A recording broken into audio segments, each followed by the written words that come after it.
in Katha Upanishad. Okay. A disciple asked his Guru, Guru, teach me who was I in my former birth, Okay.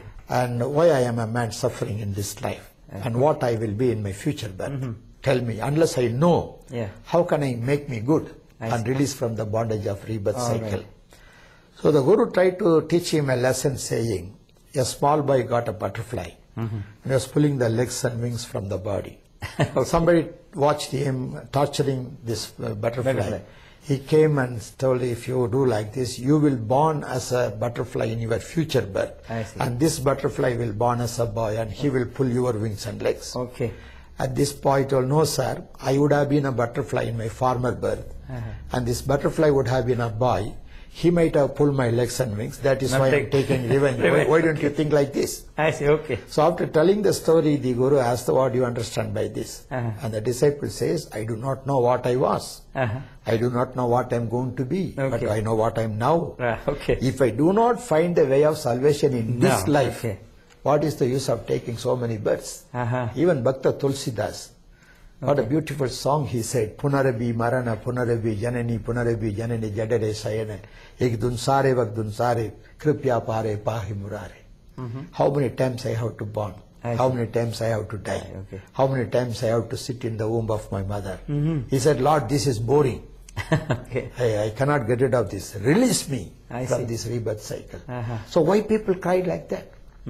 So this Kriyamana karma, Sanchit karma, Prarabdha karma, all these are philosophies. That cannot be true. That's all philosophies. Some people say, if some people live under poverty, we easily say it is because of your old sins.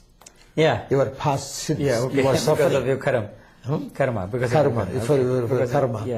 Then if it is so, why he tries to get more money? It's going against his karma. He can live under poverty and die. But people try their best to uplift themselves. So this karma philosophy is not at all helpful for the soul. So it is appointed for any man to have only one life, and before he could die, he could find a way of salvation. In this life. And in this life.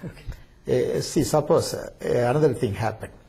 When my grandfather died, so many priests came and prayed day and night for 3 days. They were continuously telling mantras day and night. And I asked my grandmother, why such a long prayer is done? He said, your grandfather has to go to heaven.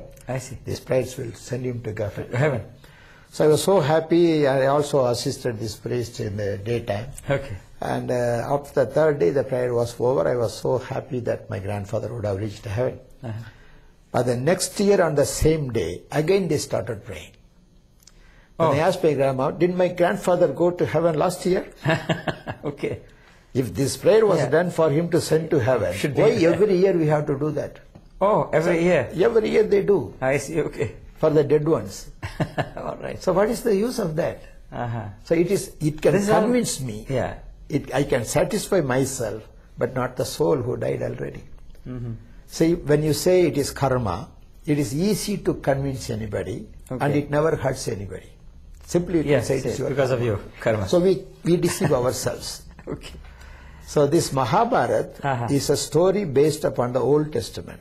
Say in the Old Testament, God chooses a small group of family like Israel, and God fights with their enemy and bring them to the promised land. This is in the Old Testament. So when the Jews came to India, they might have told all these stories. And our people also expanded this story. The Vyasa school is great. There's not one Vyasa. Vyasa means a teacher.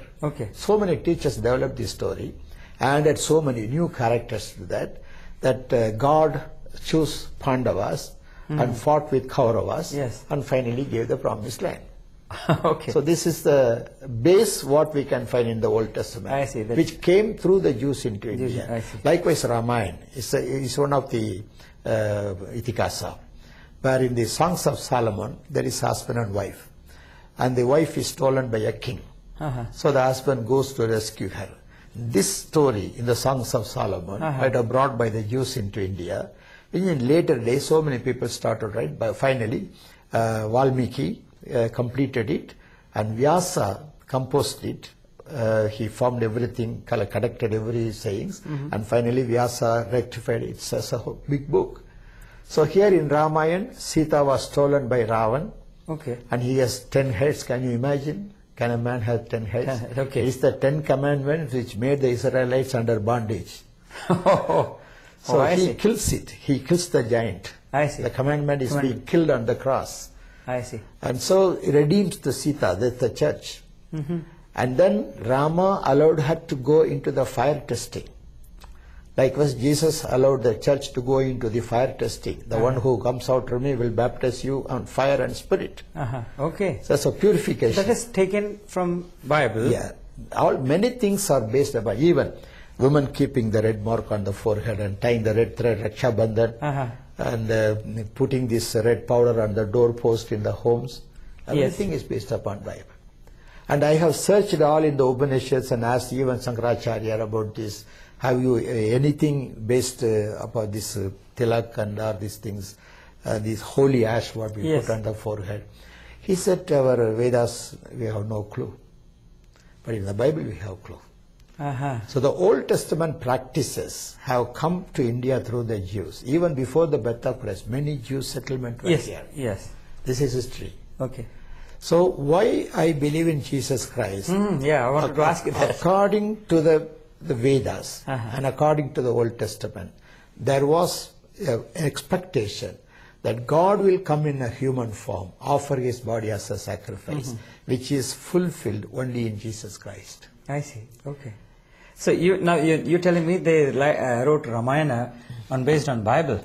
Yeah. So it means it's just a parable kind of or a story. It's nothing. In Bible, it is a real story. Okay. But in India, they have added more characters, insertions, new things. I see. And finally developed a very big story. Really, the story is very beautiful. See, when you watch Bhagavad Gita, Ramayana, yes. every character is important. Okay. You can know how a good husband to live through Rama. Okay. You can love how your wife should behave through Sita. Okay. You can know how Ravan is very bad. How Vali was become a betrayer. So many things are there. How Hanuman helped them, are faithful to their masters. I see. How Guha, though he was born as in a fisherman family, how he became a friend to Ram. So God has no caste system. God never made anybody stand away from Him. So in the story of Ramayana, you can find all people gathered together. But they are not God. They are not God. So people worshipping, people praying to Ram and people praying to other gods. Because these stories were written to promote the faith of the ordinary people who do not know the Vedas. But what happened? They started to worship the heroes coming in the story instead of the personal God who came in the history. So Jesus has a historical background. Okay. Whereas here in Ramayana and Mahabharata, you have no historical background. You know, when India became independent, the first defense minister was Krishna Menon. Yes. And he had a nephew by name Sudhakar. Sudhakar, yes. He was born in a Brahmin family, and he was a very learned person. Not only he has made 2 MAs. One MA is in Sanskrit and another in English. So he was double MA. Okay. And he was a follower of Bhagavad Gita. Okay. And when after some time, when Dr. Radhakrishnan was about to become the president of India, this person, Sudhakar, was a student of Radhakrishnan. Okay. So is he a Paul Sudhakar? Paul Sudhakar. Yes. This Sudhakar went to Dr. Radhakrishnan and asked him, if you become a president, I told him, it would be an easy thing for me to come and meet you. So before you become the president of India, tell me how I should lead my good life. So Dr. Radhakrishnan looked in his library. Finally, he pulled a New Testament and gave to him. I see. And then you read this, you will become good. And this fellow took the book to his home, started reading from the beginning. He says, Abraham gave birth to Isaac. Isaac gave birth to Joshua, Jacob. Jacob gave birth. So he was, the genealogy is there, 42. Then he jumped out of joy. This is the right book. This is the truth, what I want to know.